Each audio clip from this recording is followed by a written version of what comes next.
Assalamualaikum warahmatullahi wabarakatuh. Halo teman-teman, izinkan kami untuk mempresentasikan hasil proyek akhir kami, yaitu aplikasi Fopi. Development of Mobile-Based E-Commerce Application for Printing Service and of Stationery Sales. Yang beranggotakan 1. Husnul Khalifah, NPM 243111006. 2. Sanda Aprilia Utami, NPM 2431150. 3. Dian Oktaviani, NPM 2431141. 4. Al-Zahra Yuwafita, NPM 2431138. Perkenalan aplikasi Fopi. Proyek ini bertujuan untuk mengembangkan aplikasi e-commerce berbasis mobile yang dirancang khusus untuk segmen usaha fotokopi, percetakan, dan penjualan alat tulis kantor. Aplikasi ini akan mempermudah operasional bisnis dengan menyediakan fitur pemesanan layanan fotokopi dan percetakan, serta pembelian perlengkapan kantor langsung melalui perangkat mobile. Fitur utama meliputi katalog produk secara real-time, opsi percetakan yang dapat disesuaikan, integrasi pembayaran yang aman, dan pelacakan pesanan.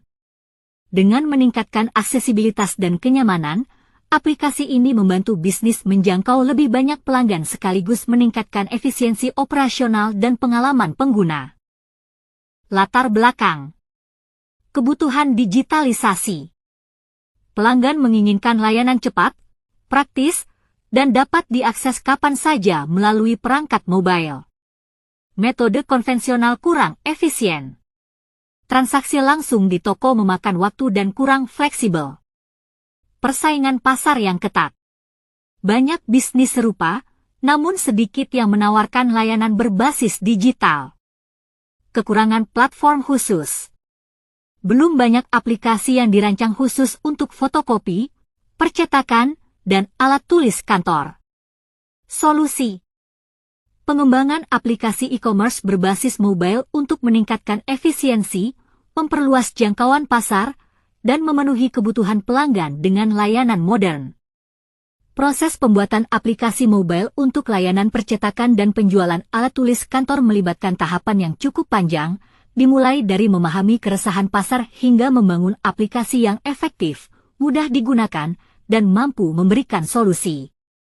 Dengan fitur-fitur seperti pemesanan percetakan yang mudah, katalog alat tulis kantor, dan sistem pembayaran yang fleksibel, aplikasi ini akan menjadi solusi yang efisien bagi banyak pengguna, baik individu maupun bisnis. Di sini saya akan menjelaskan tentang alur flowchart.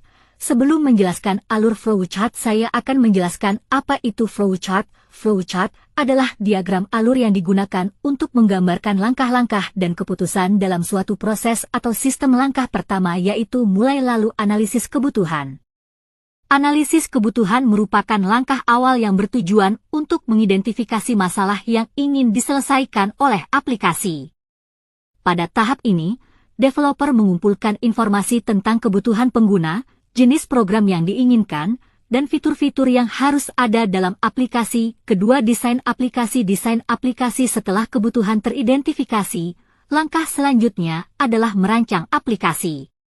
Desain ini mencakup pembuatan prototipe atau flowchart yang menggambarkan alur kerja aplikasi dan interaksi antar fitur. Desain ini akan menjadi panduan bagi programmer dalam mengimplementasikan aplikasi. Langkah ketiga yaitu pemilihan teknologi. Di tahap ini, developer menentukan teknologi yang akan digunakan untuk membangun aplikasi. Ini mencakup pemilihan bahasa pemrograman, framework, dan alat pengembangan lainnya yang sesuai dengan kebutuhan proyek dan kemampuan tim. Langkah keempat yaitu coding. Coding adalah proses implementasi desain ke dalam kode program. Pada tahap ini, programmer menulis kode untuk frontend, antarmuka pengguna, dan backend, logika server, dari aplikasi sesuai dengan spesifikasi desain yang telah dibuat. Langkah yang kelima, database. Pengembangan database melibatkan pembuatan struktur penyimpanan data yang diperlukan oleh aplikasi.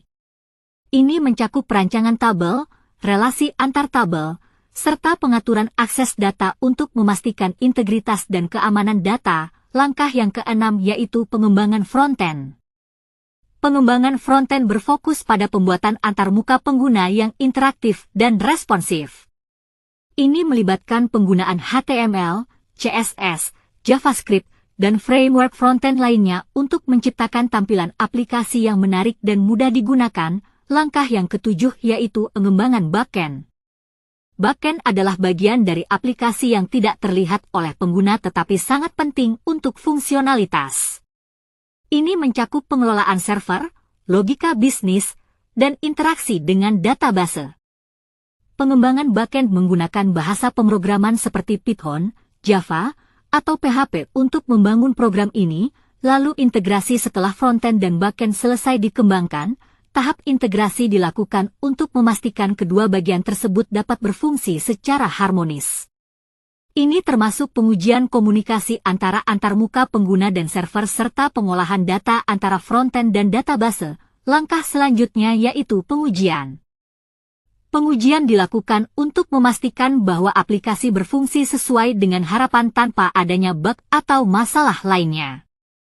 Berbagai jenis pengujian dapat dilakukan, termasuk pengujian fungsional, pengujian performa, dan pengujian keamanan, lalu peluncuran aplikasi. Setelah semua pengujian selesai dan aplikasi dianggap siap, langkah berikutnya adalah peluncuran aplikasi ke publik atau pengguna akhir. Ini bisa melibatkan unggahan ke platform distribusi seperti Google Play Store atau App Store. Setelah itu yaitu tahap pemeliharaan. Setelah peluncuran, pemeliharaan diperlukan untuk memperbaiki bug yang mungkin muncul serta melakukan pembaruan.